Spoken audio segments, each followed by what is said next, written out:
Bonjour à toutes et à tous, j'espère que vous allez bien ce mercredi et on se retrouve comme d'habitude pour votre petite dose matinale d'actu autour du développement. Bon après j'ai dit matinale mais je sais que certains d'entre vous l'écoutent un peu plus tard, mais bon en tout cas c'est normalement dispo à 7h parce que oui quand je dis normalement, hier notamment la programmation elle n'a pas fonctionné. Mais en tout cas aujourd'hui il n'y a pas nécessairement de grosses breaking news, mais bon on reviendra quand même sur la fameuse propriété de Rust, d'une IA qui sait s'auto-débugger ou encore d'un sujet explosif autour d'un projet de loi en Europe. Mais avant ça, attention parce que c'est la dernière ligne droite pour participer au concours pour gagner 2 places pour la conférence d'Android Makers. Le concours il est ouvert jusqu'à ce soir 23h59 heure de France métropolitaine, et pour rappel, le billet il vaut 420€. Donc si toutefois vous pensez pouvoir venir jeudi et vendredi prochain à Paris, et bien surtout n'hésitez pas à participer, parce qu'on va pas se le cacher, les probabilités de gagner sont quand même bien plus élevées que celles du loto. Allez, j'arrête de vous blablater car vous êtes ici pour être au top de l'actualité, et c'est donc le début de ce 179e épisode de Dev Café, et oui c'est dur à dire.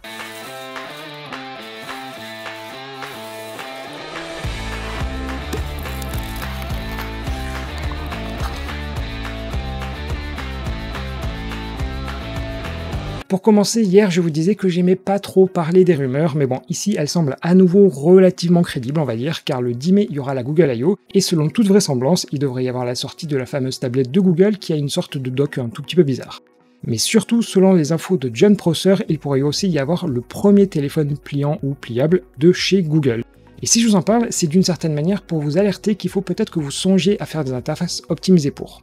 Par contre, je sais pas si vous avez les yeux bien réveillés, mais accrochez-vous, car il coûterait 1800$ aux États-Unis et qui est d'ailleurs le prix hors taxe. Alors bon, moi ça m'étonnerait clairement qu'ils en vendent des camions. Et on poursuit avec le langage Crystal qui semble avoir une sorte de petite hype et dont le slogan est assez mystique puisqu'il s'agit d'un langage fait pour les humains et les ordinateurs. Et plus précisément, la syntaxe elle s'inspire de Ruby avec notamment un système fortement typé, des macros, des bindings avec du C. Bref, je vais pas vous en faire l'article. Mais si je vous en parle, c'est que depuis la version 1.8 qui est sortie depuis la fin de la semaine dernière, et bien Crystal est désormais compatible avec Android, et plus précisément il génère du code natif, et donc si faire du C ou du C++ ça vous répugne on va dire, et ça peut être justement une alternative. Et tiens d'ailleurs une info totalement inutile, et si vous avez juste quelques petits instants à perdre, et bien sur le site officiel, le logo il est interactif, en fait vous pouvez le faire bouger. Et voilà, je viens de vous faire perdre quelques petites minutes de productivité. On poursuit toujours sur Android avec cette fois-ci un téléphone, mais qui a la particularité d'avoir été créé par d'anciens ingénieurs de chez Essential Phone, et je sais pas si vous en souvenez, mais en fait c'était la société qu'avait fondé Andy Rubin, l'un des créateurs d'Android, mais malheureusement, elle avait fait un flop. Malgré tout, après que la société a fondé les plombs, certains employés ont créé Solana Mobile, et d'ailleurs ils nous utilisaient depuis pas mal de temps leur premier smartphone qui s'appelle le Solana Saga. Et plus précisément, il était possible de déposer 100$ pour ensuite pouvoir l'acheter, et c'est désormais le cas, mais il est quand même vendu pour 1000$. Et pour ce prix, vous allez me dire, mais qu'est-ce qu'il propose vraiment? Eh bien, il cible une ultra niche, à savoir les fanas de crypto. Et justement, il s'appelle Solana, c'est parce qu'il utilise justement la blockchain et la crypto du même nom. Et honnêtement, j'ai un peu de mal à voir l'intérêt de la chose, mais si toutefois vous pensez l'inverse, surtout n'hésitez pas à donner vos argumentaires dans les commentaires. Allez, ensuite on reste dans les trucs de niche avec Fuchsia qui a sorti une nouvelle version la semaine dernière dans le quasi-anonymat, à savoir la version F10. Il y a pas mal d'améliorations sur l'outil FFX qui s'occupe notamment de gérer l'installation des packages. Il y a aussi pas mal de nouveautés bas niveau, parce qu'en fait ici on se parle vraiment du changelog de l'OS, c'est un peu comme si je vous disais les nouveautés du noyau Linux. A priori certains Google Home l'ont déjà, mais bon, entre les nombreux licenciements qu'il y a eu dans cette branche et des nouvelles versions qu'à peu près personne ne se rend compte, c'est vraiment difficile de savoir s'il faut parier ou non sur cette techno. Et avant de vous parler des actus en bref, je vous avais évoqué il y a quelques temps que Setapp faisait un sondage à destination des développeurs macOS et les résultats viennent justement de tomber. Il en ressort que contrairement aux applications mobiles où les stores sont très importants, et bien sur macOS, un tiers des développeurs distribuent leurs applications en dehors du Mac App Store, et 60% des développeurs sont même intéressés pour le faire en parallèle, et la raison elle est toute simple, c'est tout simplement de ne pas payer la commission prise par Apple. Et de manière assez intéressante, 44% des applications disent déjà avoir implémenté des modèles d'IA ou de machine learning, et 28% sont en cours. Il y a plein d'autres chiffres qui sont intéressants à lire dans cet article, mais bon, je vous renvoie vers l'étude, dont le lien il est bien sûr en description, mais c'est quand même assez intéressant de voir que le marché des ordinateurs, finalement il est moins fermé que celui de mobile, et que potentiellement ça va être notre avenir. Allez, on poursuit notre chemin entre les différentes actus, mais avant de basculer vers les sujets plus conséquents, je vous propose de prendre une respiration avec les actus en bref. Ookla, que vous connaissez peut-être pour ses tests de connexion internet, vient de dévoiler les pays où les débits moyens sont les plus élevés sur le premier trimestre de 2023. C'est ainsi que les Émirats Arabes Unis, puis le Qatar, la Norvège, le Koweït et enfin le Danemark forment le top 5. D'ailleurs, la ville la plus rapide est Pékin, avec une moyenne de 265 mégabits par seconde et une latence de 9 millisecondes.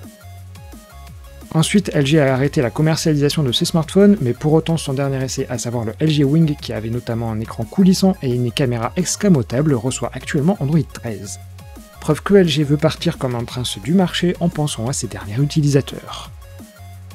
Malheureusement ensuite, c'est une mauvaise nouvelle puisqu'aux États-Unis, les 2 derniers magazines papier autour de l'informatique, à savoir Maximum PC et MacLife, vont cesser leur parution.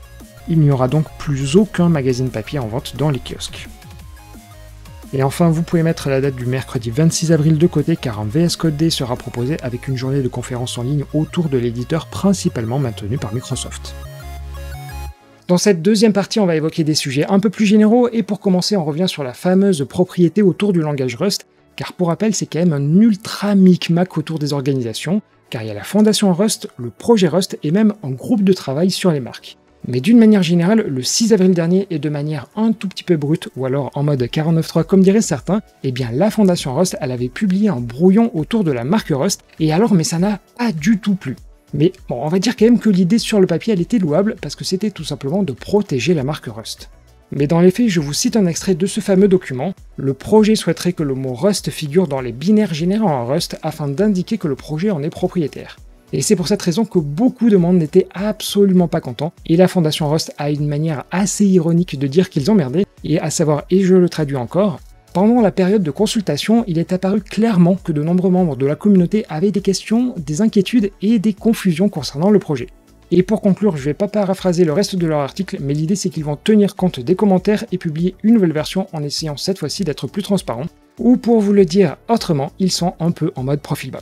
Et avec du recul, c'est quand même un peu difficile de savoir s'ils n'avaient pas mesuré la portée de leurs modifications, ou alors si c'était volontaire et qu'ils essayaient de voir jusqu'où ils pouvaient mettre le curseur. En tout cas, là aussi, on le saura bientôt.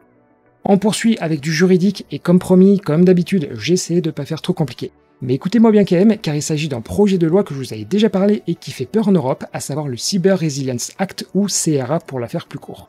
Mais quand même, avant de vous expliquer, et pour rappel, il s'agit juste que d'un projet de loi pour le moment. Et l'idée de ce CRA, c'est de renforcer la sécurité de tous les éléments numériques, et on entend par là autant les fabricants de matériel, mais aussi les concepteurs de logiciels. Alors, je rentre pas dans les détails, mais par exemple, la médecine ou l'aéronautique ne seront pas concernées car elles ont déjà leur propre loi, mais à l'inverse, les gestionnaires de mots de passe ou alors les systèmes d'exploitation, ils auront non seulement le CRA, mais aussi d'autres obligations supplémentaires. Mais je vais quand même éviter de vous détailler toutes ces exceptions. Malgré tout et concrètement, l'idée du projet c'est de forcer la prise en compte de la sécurité dès la conception et aussi d'assurer de livrer des produits qui ne comportent aucune faille de sécurité connue. S'ajoute à ça le fait de fournir de la documentation sur la sécurité aux utilisateurs, mais aussi d'assurer des correctifs pendant au moins 5 ans. Et là-dessus, on peut se dire chouette, pour nos téléphones, ce serait parfait, d'autant que les amendes elles peuvent s'élever à 15 millions d'euros ou 2,5% du chiffre d'affaires mondial. Sauf que le problème, c'est qu'en l'état, le CRA vise un peu trop large, et y compris l'open source. Et typiquement, si je vous prends le communiqué de la fondation Python, qui gère à la fois le langage, mais aussi le gestionnaire de dépendance PyPy, eh bien certaines formulations du texte leur font dire que la fondation pourrait être financièrement responsable de tout produit qui inclut du code Python, même si elle n'a jamais gagné un centime dessus. Et d'une manière générale, la fondation pourrait être aussi responsable de tout le contenu qui est sur PyPy, sachant qu'en fait qu'on sait d'avance qu'il y aura des failles à un moment ou à l'autre, parce que tout simplement ce qui a été fait à l'intérieur c'est par des humains. Mais on parle ici de Python, et en fait d'une manière générale, on peut le généraliser à tous les langages, à tous les packaging managers. C'est pour ça qu'une lettre ouverte vient tout juste d'être signée par une quinzaine de projets dont la fondation Eclipse ou le Conseil national du logiciel libre en France. Et d'ailleurs, si je switch sur le communiqué en français, ils veulent clairement faire du lobbying, et si je les cite, ils indiquent: si le CRA est mis en œuvre dans sa rédaction actuelle, cela aura un effet profondément dissuasif sur le développement et l'utilisation des logiciels libres en Europe. Bref, on n'en est qu'à l'étape de lettres ouvertes, mais c'est un sujet potentiellement explosif pour tout le monde du logiciel libre. Et de mon côté, j'ai pas vraiment vu d'action concrète qu'on puisse faire, mais une chose est sûre, je vous tiendrai au courant, car c'est sûr, ça va nous concerner.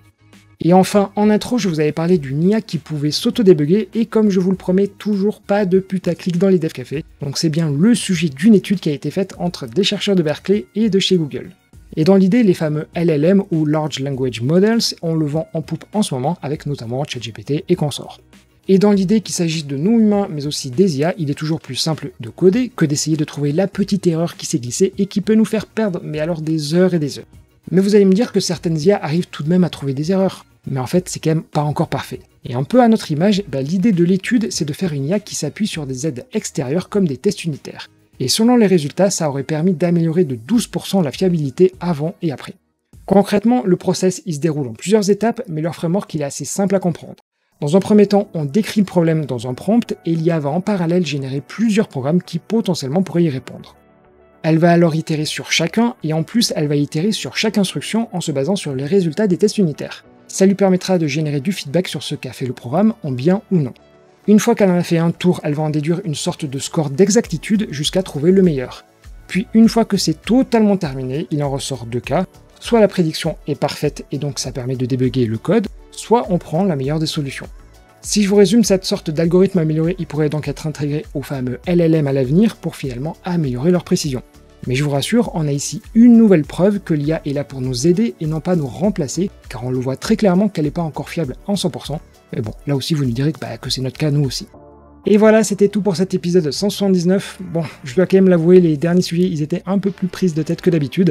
Bon, j'espère en tout cas vous avoir au maximum simplifié les choses. Et si j'ai à peu près réussi mon boulot, et bien surtout n'hésitez pas à mettre le pouce vers le haut.